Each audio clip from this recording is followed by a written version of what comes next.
from PAC today. It's Terron Armstead and Drew Bledsoe. You guys, welcome in from PAC Accelerate. And Drew, we had to get through all that referee talk. Excuse us. But Terron, I'm going to start with you. What are you up to this week with the PAC Accelerate, and how has this community benefited you so much in your post-playing time? First off, good morning to you guys. PAC has been incredible for me. I was introduced to PAC when I was in my 10th year, and I was a bit active off the field, but in a dangerous way, which I didn't know at the time. It's like throughout my playing career, I had an abundance of great coaching: Sean Payton, Mike McDaniel, Dan Campbell, Dan Rochard, Butch Berry, etc. But off the field, I can't say the same. So just imagine having a playing career with no playbook, no coaching, no training. PAC has filled that space in a way that is extremely beneficial. It's stable. The trust is there. It's been life-changing for me, truly.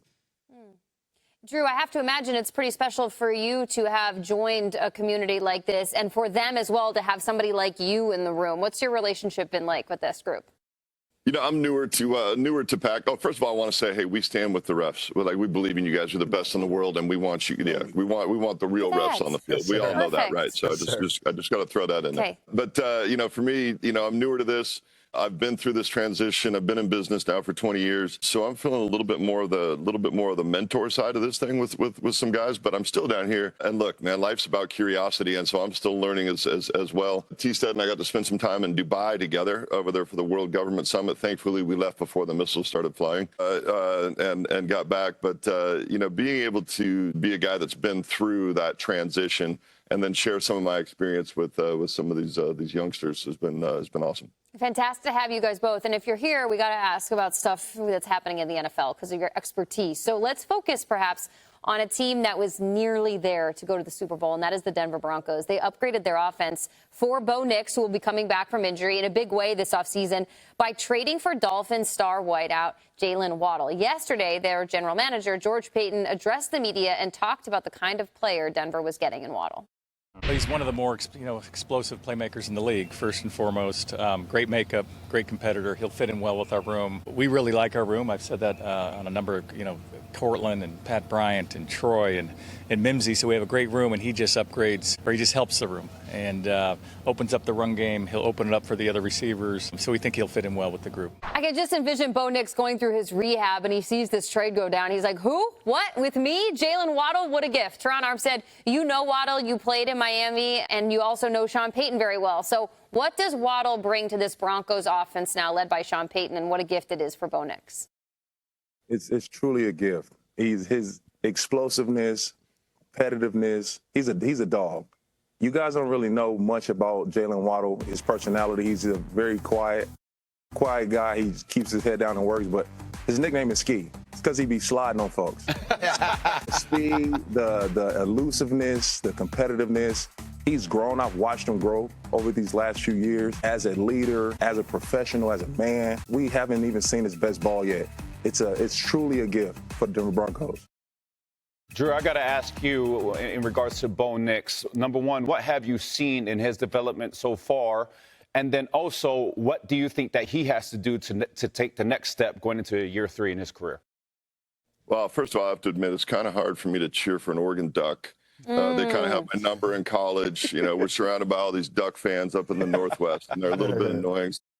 But man, I am a big Bo Nix fan, and watching what he's done as quickly as he's done it.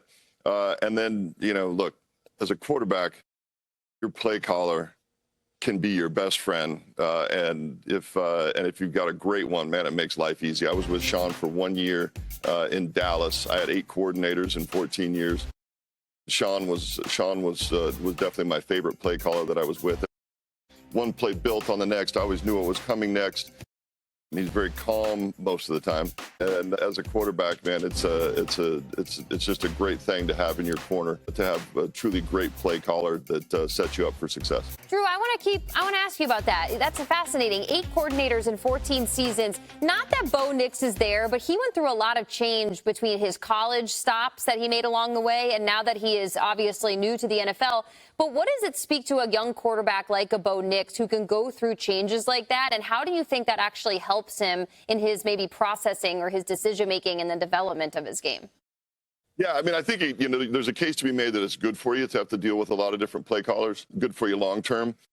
But then if you can have consistency for multiple years with one play caller, that's when you're going to really see some rise. And so I think what you're going to see out of Bo Nix going forward is he's going to continue to rise. I know he's got to go through some rehab. We were all really sad to see him get hurt in the playoffs last year, but he's going to be back.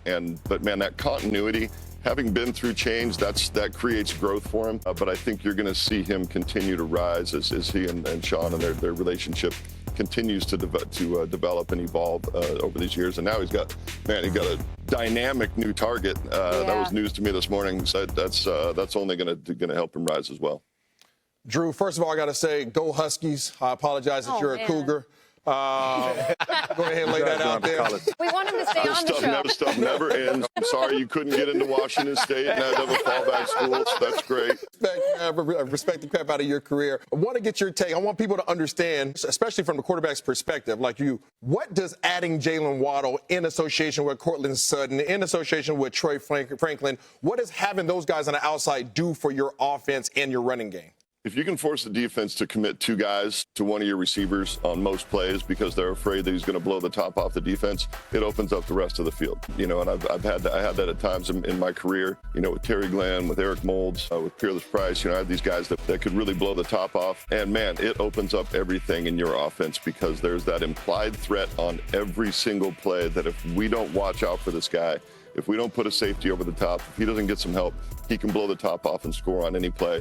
It opens up the entire field for you. And then when you have that guy that really can score from anywhere on the field, man, it's a great thing as a quarterback. And it's also a great thing for the rest of the offense, including the running game, when you can get that safety out of the box on most plays and free up the rest of your offense. Well, we have the best resource, I think, in TA over there. TA has actually been on an offense that Sean Payton has curated. TA, I got to ask you, Sean Payton does have this joker position, and I assume that when you're talking about, Jaylen Waddle, he's going to fill that position for Sean Payton. How do you think that Sean is going to use Jaylen as he's used many guys in the past? All over the place. He will be literally outside, inside, and in the backfield. A lot of motion. He will be all over the place.